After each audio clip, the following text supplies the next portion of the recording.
आज हम बात करेंगे वेस्टर्न वर्ल्ड में चाइना के aggressive nuclear power expansion plans को लेकर बढ़ते कंसर्न्स की।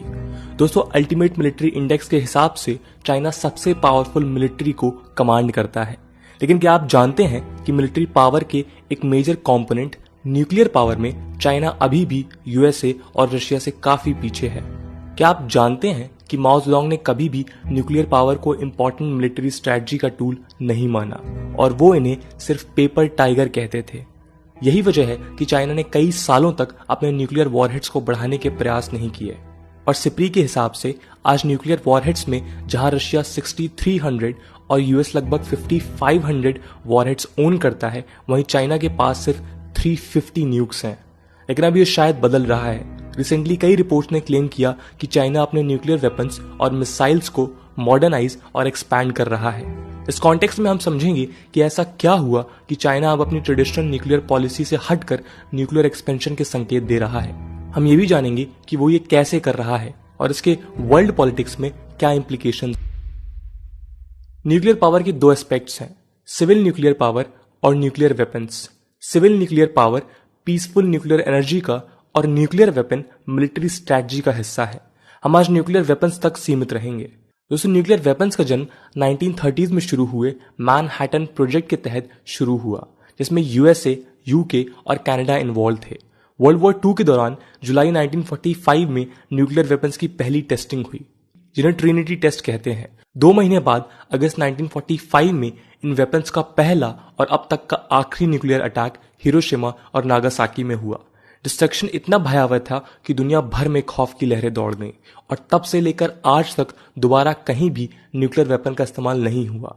कई एनालिस्ट मानते हैं कि nuclear weapons have acted as best deterrents in the modern world, यानी हर देश न्यूक्लियर वॉर के डिस्ट्रक्टिव इंपैक्ट्स को समझता है और इसीलिए वो कॉन्फ्लिक्ट और फुल फ्लेज्ड वॉर से बचने की कोशिश करता है।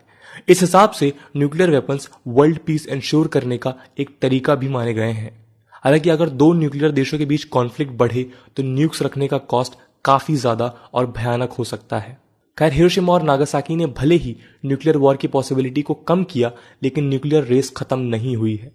यही वजह है कि यूएस के बाद USSR, UK, France, China, India, Pakistan और नॉर्थ कोरिया जैसे देश भी न्यूक्लियर पावर बन के उभरे। चाइना ने अपने पहले न्यूक्लियर वेपन टेस्टिंग 1964 में किया, लेकिन उसने खुद को न्यूक्स की रेस में इन्वॉल्व नहीं किया और इसलिए आज उसके वेपन्स काफी कम हैं compare to US and USSR. इसका पहला रीजन माओ जेडोंग का न्यूक्लियर वेपन्स को लेकर डिसमिसिव एटीट्यूड, जिसकी बात हमने शुरुआत में की। दूसरा कारण है चाइना का इनिशियली अपने शार्टर्ड डोमेस्टिक इकोनॉमी पर फोकस करना। चाइना इनिशियली काफी गरीब रहा और ऐसे सिचुएशन में वो यूएसए को डायरेक्टली एंटेगोनाइज नहीं करना चाहता था। इसके अलावा जेफरी लुइस के हिसाब से चाइना ने काफी समय तक द मिनिमम मीन्स ऑफ रेप्रेजल की फिलॉसफी अपनाई, यानी वो सिर्फ उतने न्यूक्लियर वेपन्स रखना चाहता था जो राइवल देशों के अटैक को रोक सके न्यूक्स के डर से। लेकिन अब ये सिचुएशन शायद बदल रही है। आइए देखते हैं कैसे। दोस्तों, यूएस इंटेलिजेंस कम्युनिटी के थ्रेट असेसमेंट के हिसाब से चाइना अगले डिकेड में अपने वॉरहेड्स को डबल करने के प्लान में है। ये उसके इतिहास का सबसे रैपिड एक्सपेंशनरी मूव है। वैसे चाइना ने ऑफिशियली इस पर कोई कमेंट नहीं किया है, लेकिन कई एविडेंस इस एक्सपेंशन की ओर इशारा करते हैं। इसमें सबसे इंपॉर्टेंट है यूरेनियम एनरिचमेंट और प्लूटोनियम रिसाइकलिंग फैसिलिटीज, जिस पर चाइना का रिन्यूड फोकस है। ऑफिशियली ये कैपेसिटी इन्हांसमेंट चाइना के सिविलियन न्यूक्लियर रिएक्टर्स के लिए है, लेकिन एक्सपर्ट्स कहते हैं कि चाइना के न्यूक्लियर फ्यूल टारगेट्स उसके सिविलियन रिएक्टर्स की नीड से काफी ज्यादा हैं। इसका मतलब ये है कि शायद वो ये फ्यूल न्यूक्लियर वेपन्स में यूज करेगा। अगर चाइना अपने प्लान्स के हिसाब से यूरेनियम फ्यूल्स प्रोड्यूस कर लेता है तो वो अपने सिविलियन न्यूक्लियर रिएक्टर्स की नीड के बियॉन्ड 1500 वॉरहेड्स हर साल बना सकेगा और एक डिकेड में यूएस के बराबर पहुंच सकेगा। इसके अलावा चाइना प्लूटोनियम प्रोसेसिंग प्लांट्स में भी इन्वेस्ट कर रहा है, जिससे वो प्लूटोनियम बनाएगा। चाइना फ्रांस से भी ऐसे एक प्लांट खरीदने वाला है। ये फ्यूल उसे 500 एडिशनल न्यूक्स पर ईयर दे सकता है।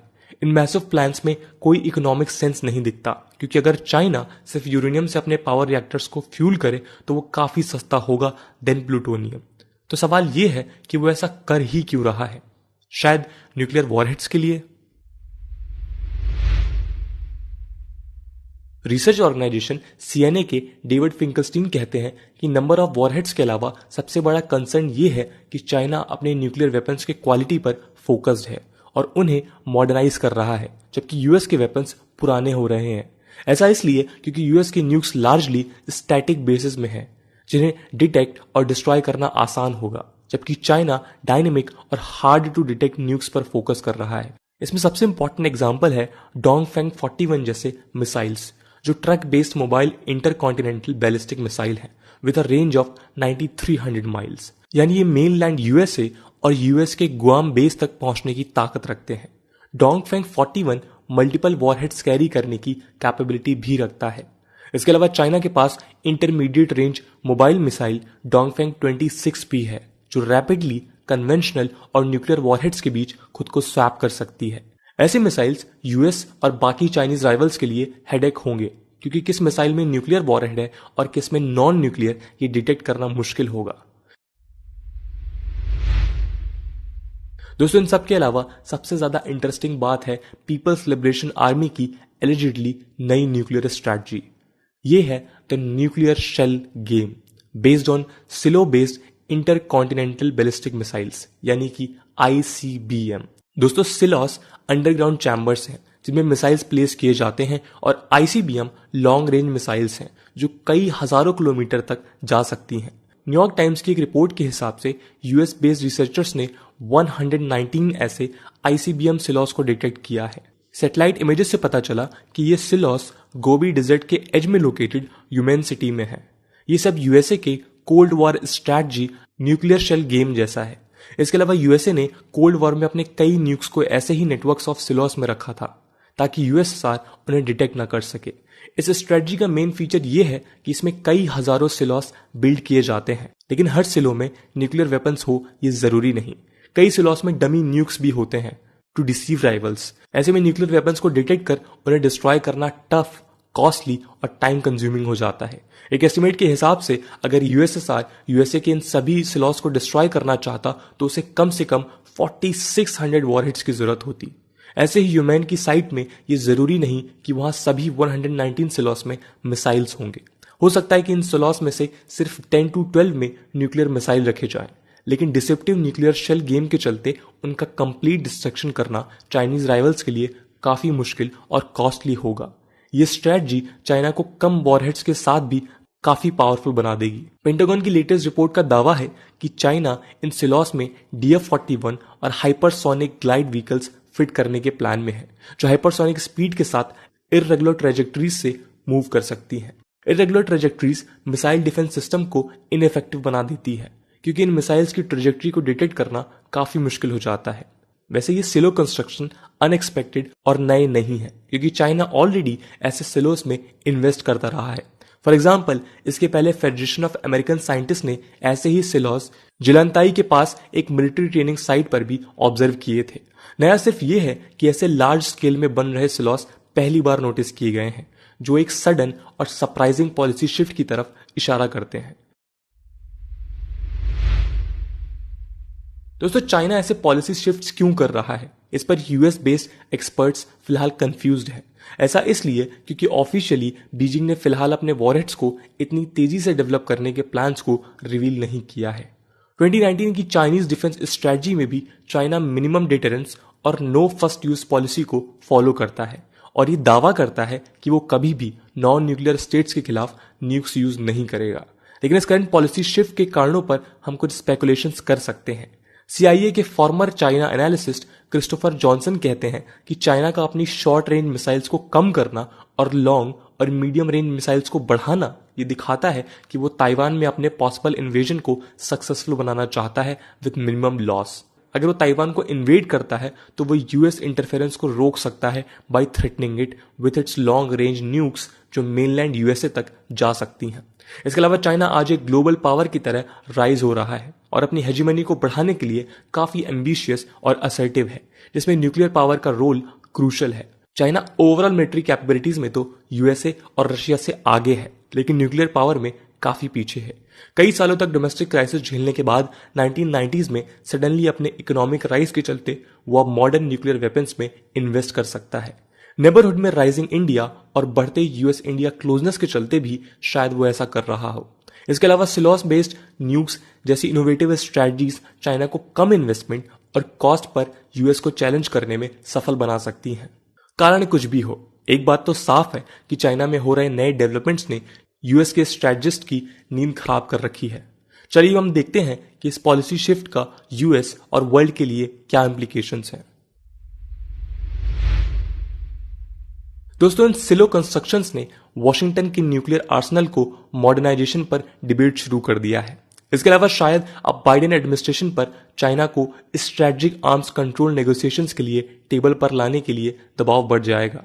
हाँ, आपको बता दें कि यूएसए और रशिया ने अपने स्ट्रेटेजिक आर्म्स को रिड्यूस करने के लिए कई ट्रीटी साइन की हैं, लेकिन चाइना ने हमेशा इन नेगोशिएशन से खुद को दूर रखा है।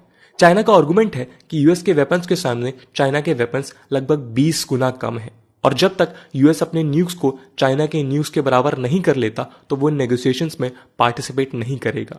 नंबर्स के बेसिस में चाइना का ये आर्गुमेंट सही लगता है, लेकिन अपने वेपन्स को मॉडर्नाइज करने के चाइनीज एफर्ट्स उसके इंटेंशन पर डाउट क्रिएट करते हैं। इसके अलावा चाइना में लैक ऑफ ट्रांसपेरेंसी भी ये कंसर्न्स रेज करती हैं कि शायद अब चाइना की पॉलिसी मिनिमलिस्ट डिटरेंस के बियॉन्ड जा रही है। इंडिया के लिए भी ये न्यू डेवलपमेंट्स कंसर्निंग है, क्योंकि फिलहाल इंडिया के पास भी सिर्फ 150 से 200 के बीच न्यूक्लियर वॉरहेड्स हैं जो चाइना के आसपास ही हैं। पर अगर चाइना इन वेपन्स को इंक्रीज करता है तो इंडिया पर भी अपने न्यूक्स को मॉडर्नाइज और बढ़ाने का दबाव बढ़ेगा। वैसे कई एक्सपर्ट्स ये भी कहते हैं कि चाइना अपने न्यूक्लियर वेपन्स को मॉडर्नाइज और इंक्रीज सिर्फ यूएस को काउंटर करने के लिए कर रहा है और उसका इम्पैक्ट इंडिया के लिए मिनिमल है। तो दोस्तों, ये थी कहानी चाइना के चेंजिंग न्यूक्लियर स्ट्रैटेजी और उसके इम्प्लीकेशंस की। इस स्ट्रैटेजी के ऊपर आपका क्या ओपिनियन है? क्या आपको लगता है कि चाइना अपने वेपन्स को मॉडर्नाइज करेगा और यूएस को उससे कोई प्रॉब्लम नहीं होगी, या फिर यूएसए आने वाले समय में चाइना की इस पॉलिसी के अगेंस्ट आवाज उठाएगा?